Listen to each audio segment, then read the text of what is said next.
ভারতের পশ্চিমবঙ্গের মুখ্যমন্ত্রী ও তৃণমূল কংগ্রেসের নেত্রী মমতা বন্দ্যোপাধ্যায় বলেছেন, বাংলাদেশকে আমরা ভালোবাসি, তারাও আমাদের এবং বাংলাকে ভালোবাসেন।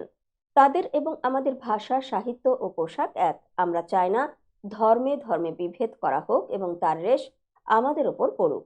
মন্দির, মসজিদ, গির্জা, গুরুদ্বারা সবই থাকবে, প্রত্যেকেই যেন তার নিজস্ব ধর্ম পালন করতে পারেন।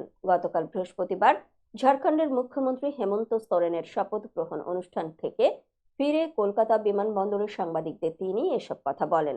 স্থানীয় সংবাদ মাধ্যম আজকালের প্রতিবেদনে এ তথ্য জানানো হয়। বাংলাদেশের ঘটনায় উদ্বেগ প্রকাশ করে পশ্চিমবঙ্গের মুখ্যমন্ত্রী বলেন, বাংলাদেশের ঘটনায় আমরা দুঃখিত, মর্মাহত। অনেক মানুষ আগেও মারা গেছেন, এখনো অত্যাচারিত হচ্ছেন, আগেও অনেক ছাত্রছাত্রী মারা গেছেন।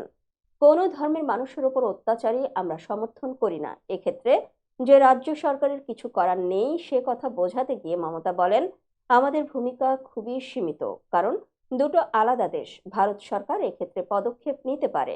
মমতা বলেন, আমাদের বক্তব্য অত্যন্ত স্পষ্ট, আমরা কোনো ধর্ম, দেশ বা জাতির উপর অত্যাচার সমর্থন করি না। আমরা সবাই এক। গত 1 বছর ধরে হওয়া এই ধরনের সমস্ত ঘটনার জন্য আমরা দুঃখিত। কেন্দ্র সরকারও বিশেষ একটি ধর্মের প্রতি বিদ্বেষ পোষণ করে। আমরা চাই মন্দির, মসজিদ, গির্জা, গুরুদুয়ারা সবই থাকবে, প্রত্যেকেই যেন তার নিজস্ব ধর্ম পালন করতে পারেন।